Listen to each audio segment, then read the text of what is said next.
this is not so much a score as a kind of ragbag collection of everything that's in Jack Gurney's mind.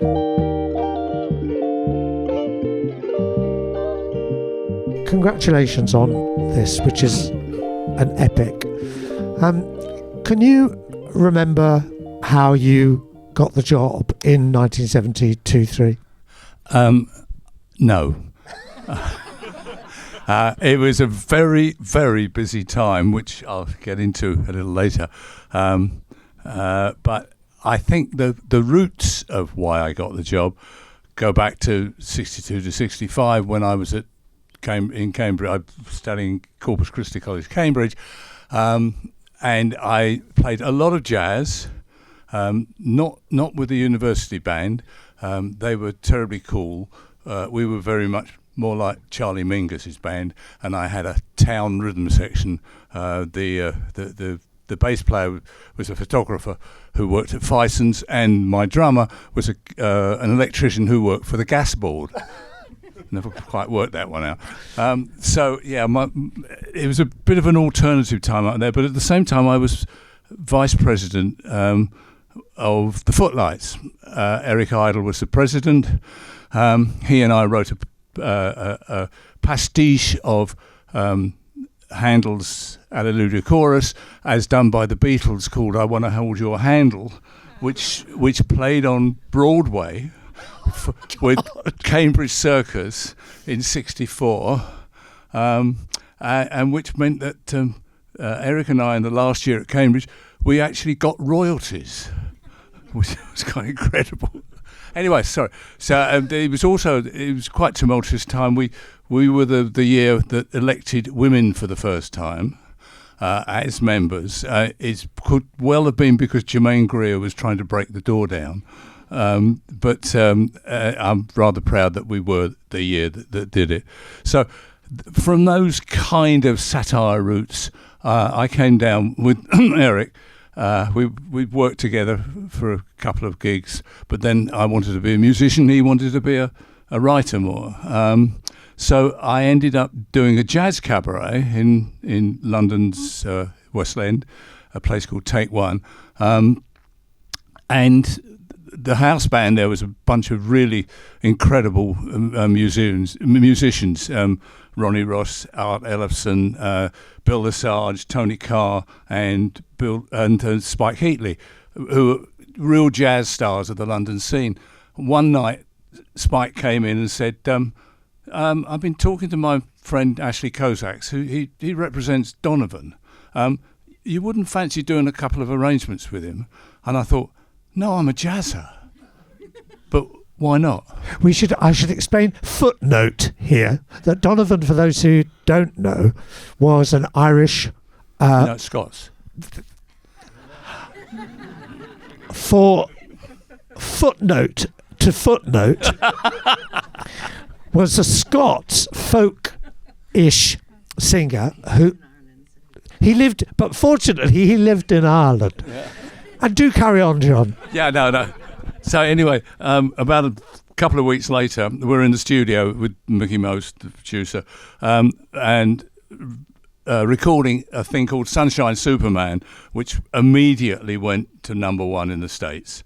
Unfortunately not here, because of contractual disputes, so I had to go back to Watford Palace and conduct the panto to earn a living. Glamour, yeah. Anyway, so...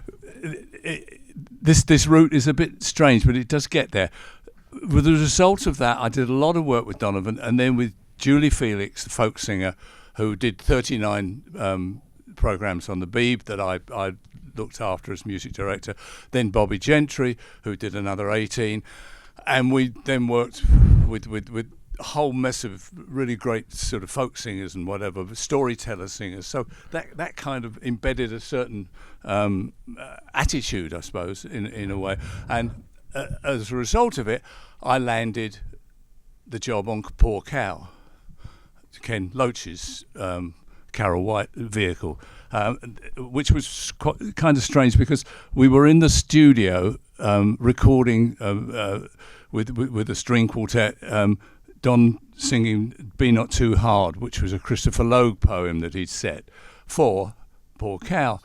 Unbeknown to me, he'd been asked to write the music for the film, and I think he thought that he could do a bit like Sonny Rollins did with Alfie, sit there and improvise it. But in the studio, the exec producers turned around to me and said, turned around to Don and said, "Well, who's actually going to score the film? Write it and conduct it and whatever." And he said, "He is," and that, I'm there. And they said, "Well, can you get it ready for next for a week tomorrow? Because that's when we dub." "Yes," I said, and prayed a bit. Luckily, I'd met Elizabeth Lutchins. Her aunt had taught my dad fiddle, and she was a doyen of Hammer House of Horror films. We've shown one of her films here in this tranche. Wonderful, screamy music, And I phoned her up and I said, "Elizabeth, how do you write a film score?" "Yeah, okay. Oh, do you? Okay, fair enough. Thank you very much." We got the timings later that week. I was playing rugby on the Saturday. I wrote it all day Sunday. We recorded it on the Monday.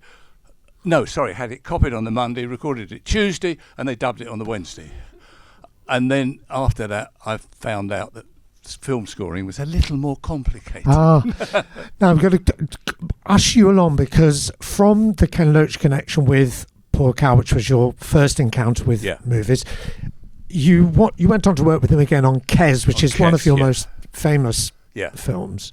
Do you want to quickly talk about that? The Kes was strange because it was wonderful doing it, and then we opened it, and it was kind of, I hadn't realised how much out of London in the hinterland. Talking to people recently, it actually went into the culture of Yorkshire and the Dales and whatever.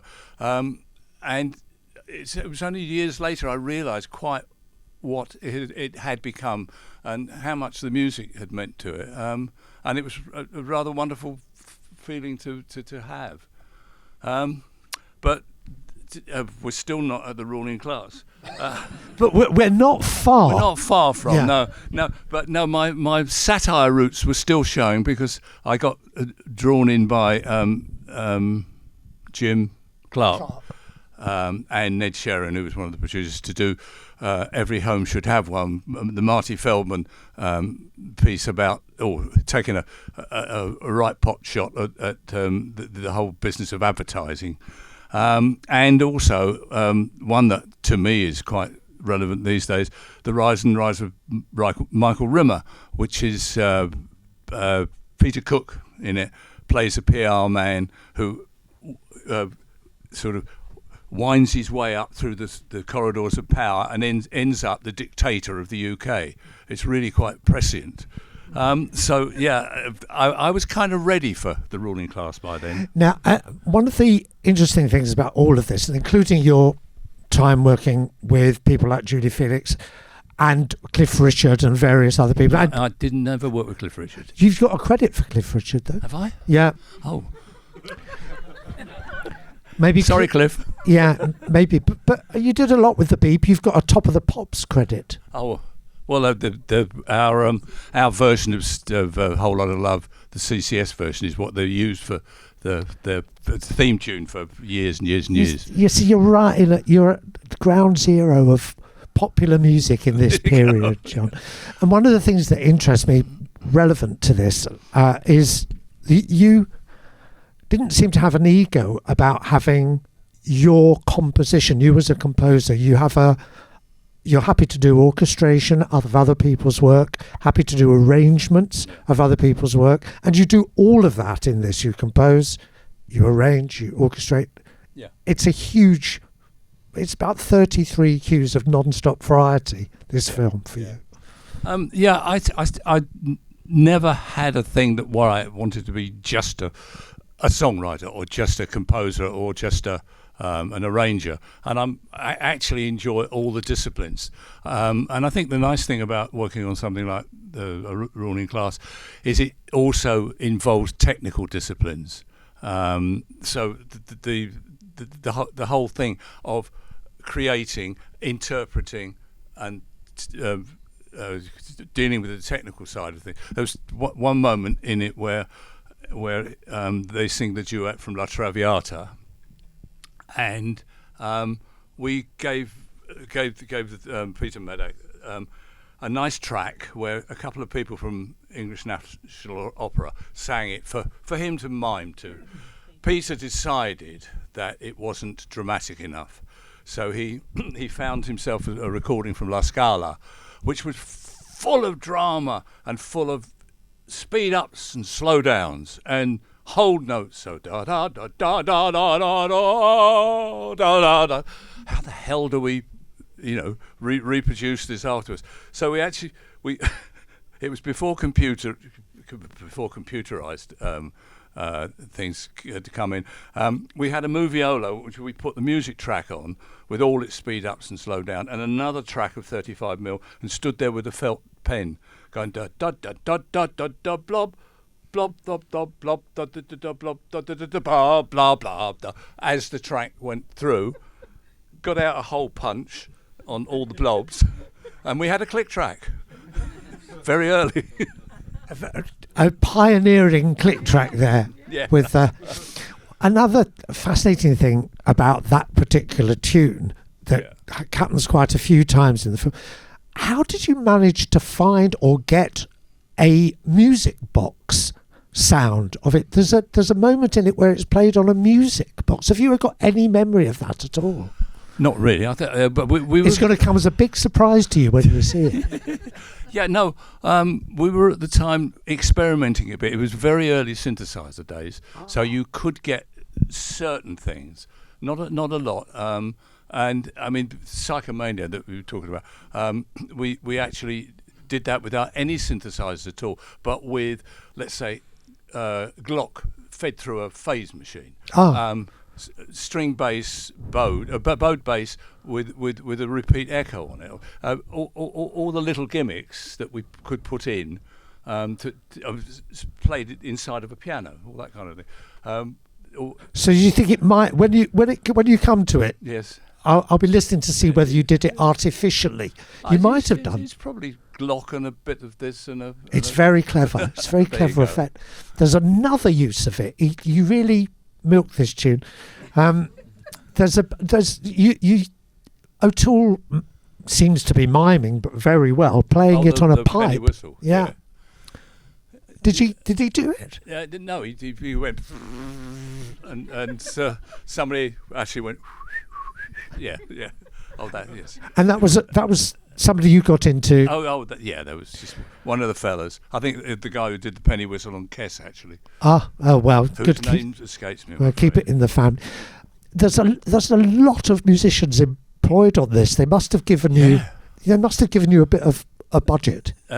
Obviously. Yeah. Yes. Yeah. We had a good sized orchestra. And you use it. I mean, for example, you reorchestrate Land of Hope and Glory. It needed to be more pompous, and we really needed to actually, disgust Elgar. Yeah. Oh, gosh. I mean, as I always feel that Land of Hope and Glory is such a terrible thing to keep playing when Elgar was such a European. Yeah, it's ironic, isn't it? It is. Isn't it? I think he must have hated it, poor son. But it's very clever what you do. It comes towards the end of the film. When it all gets very dark. But don't spoil. But he when it started, I thought that it was a track that you'd lifted from somewhere, and then it's only at the end, right at the very end of your version of it, that you realise it's been completely redone. Right. It fits perfectly to the action. It's a great piece of orchestration, John. Thank you. That's all right. It's one of many. Right. I have questions about all 30 plus cues, but fortunately for you, we haven't got time to go through them all. Okay, so there are a number of cues that start off. For example, there's one that starts off with an a solo organ, Oh yes. and then goes into a piece of popular song from the 20s, My Blue Heaven. Okay. Did they just let you get on with it? Did they let you choose the humour of that? No, there was a lot of discussion with Peter Medak as to how we would do it, and how surreal we could be, and quite a few of the funny bits like Gilbert the Filbert and Varsity Drag we'd pre-recorded for them to mime to and then post sync it. But no, it was the classic thing of I had ideas, they had ideas, we swapped ideas, and I suppose I do have a slightly surreal attitude to music. I love the idea of juxtaposing one to another. I mean, when I think about it, this is not so much a score as a kind of ragbag collection of everything that's in Jack Gurney's mind. That's a very interesting way for us to appreciate it, I think, as you go on, because it is quite a collection. Yes. Of things. Oh, for those who don't know, John's mentioned Gilbert the Filbert, which is a music hall song from, I checked, 1914, and it was in a Jerome Kern show. And in those days, a musical wouldn't necessarily have all the songs by the same composer, and this was just brought in. Did you pick that? Can you remember? No, I didn't. I think that was in the original Peter Barnes script. Well, we have an actor here who's played the leading role. Do you remember singing Gilbert or somebody singing Gilbert the Filbert? Does that mean anything? It means nothing to me. Excellent. No, it was 53 years ago. Yes. Yeah, 54. God, yes. Yes. The play dates from about 1968, and you never saw it, did you? No, I didn't. No. Did you have any knowledge of it at all? No. It came as a terrible shock. I mean, to be serious, Harold McNair, who played the alto flute on Kess, beautiful thing, and at the same time played the screaming flute on Whole Lotta Love, sadly died of cancer in 1971. And it was actually the evening of his funeral, after his funeral, that I received the script, and it frightened the hell out of me, I have to say, coming after a funeral and reading this challenge to anyone's belief or whatever. And then next morning I read it again and thought, this is brilliant, I've just got to do it, to hell with what I'm feeling. I've got to get involved in this, Yeah. So it was quite, in a way, probably kept you busy while you were. Yeah. I was busy. I mean, we had hits with CCS, with Tap Turns on the Water and all that kind of stuff. I just married, little child on the. I was busy. I mean, it's your CV is non-stop in this period. It's absolutely incredible. Well, I actually had a string section. Just the violins used to turn up to sessions on motorbikes. It was the only way they could do 10 till 1 at Olympic, 2 till 5 at Lansdowne, and then 6 till 9 at Kingsway.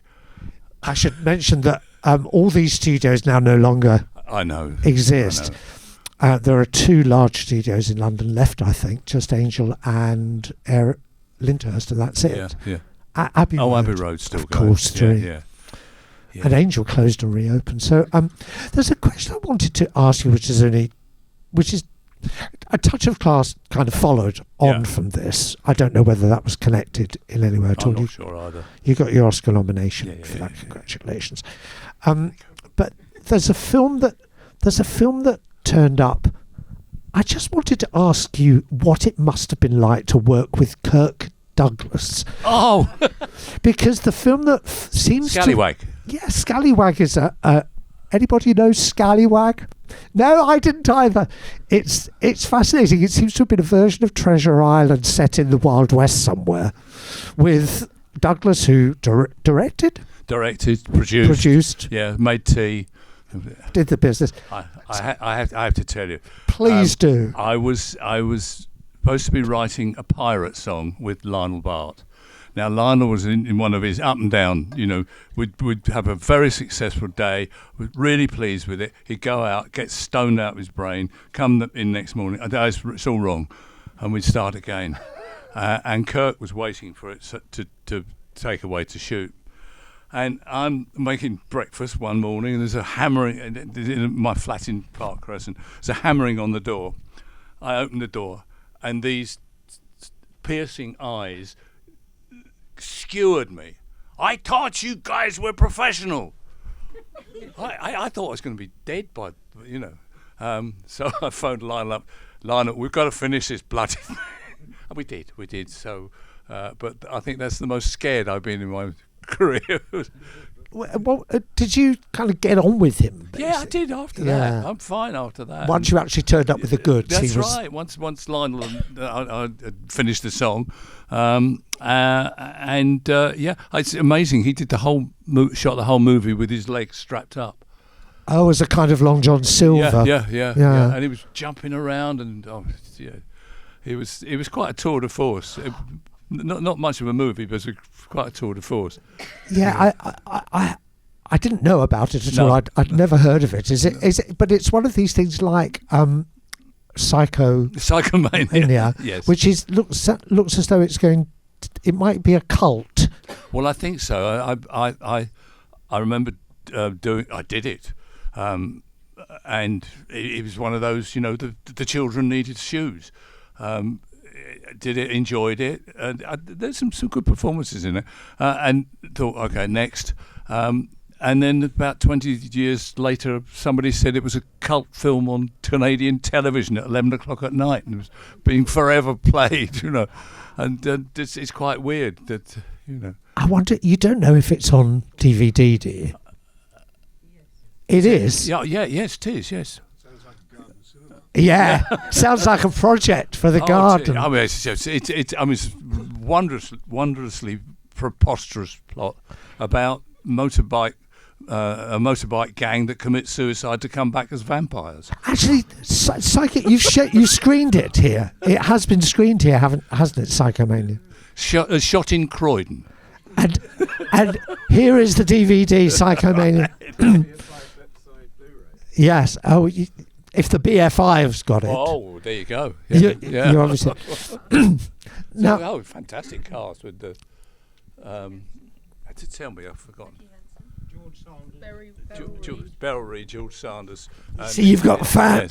You've got fans here. There you go, John. I'm just going to check whether I want to ask you about any other particular cue before I go on to the thing that I really want to get onto, which is what you're doing next. Because you haven't stopped.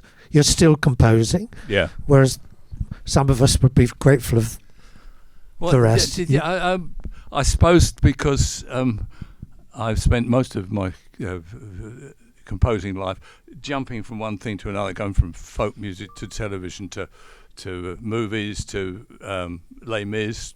That's a bit of a large lump out of one's life. You pause briefly. Explain about Les Mis. I wrote the orchestral score for the original production in Paris in 1980, and then for the RSC production that went on and on and on, and the Broadway production, and the big concert thing that we did way back in 1988. About 2006, I think they had enough of me, and they brought in a committee and started to make it a bit more like the Wickham Swan version. We won't say that, but anyway, no, I was heavily involved from basically 1979 through to 2006. So it kept you going. Oh, kept me going, yeah. But I managed to slip in things like Jack the Ripper and Jekyll and Hyde and a few other nice scary things. Yes, all of which are quite relevant to the ruling class, but I'm not giving anything away. No. Okay, and which brings us nicely to your next project, which is an opera on Ruth. No, it's a musical. Oh, is it? Yes, It's a musical. it's a musical. We have the writer and producer here. The writer and producer is here. Caroline Slowcock. We're doing it as a short run showcase presentation at Wilton's Music Hall in March, and we're working on it at the moment. It's, as we were saying, it's the story of Ruth Ellis, the last woman to be hanged. It's quite a noir story, and we try and treat it noir, but at the same time it has humour. It had some wonderful pot shots at the establishment, as one likes to, and I'm really looking forward to it. Yes, so am I have to say. Can you remember the date that it opens? March the 18th, and it's got a couple of weeks run. To the 28th. So, Wilton's Music Hall, get down the East End and support. Yeah. It's an interesting subject because there are at least two films. There's Yield to the Night with Diana Dawes, that's 56. That, yeah. Dance with a Stranger, Miranda Yeah. Richardson, that's 1980 something, I can't remember what. Yes. So it's a good... But we'll also have a link up with the grandchildren of Ruth Ellis. Really? Yes, and with a campaign that they and who the Mish Kondareo lawyers are doing a pro bono push, A, for that, but B, for trying to abolish capital punishment in the whole of the Commonwealth. So it's part of quite a broader big movement. Yeah. Okay, John, because Ruling Class is quite a long film, I wanted to make sure. How am I doing? I'm 5. We've brought it in. You've got 5 minutes if you want to go to the loo very quickly before we start. And at this juncture, I would like to thank John Cameron and congratulate John Cameron. John Cameron. Thank you. Thank you. Hope you enjoy the film. We will. Thanks a lot, everybody. See you later.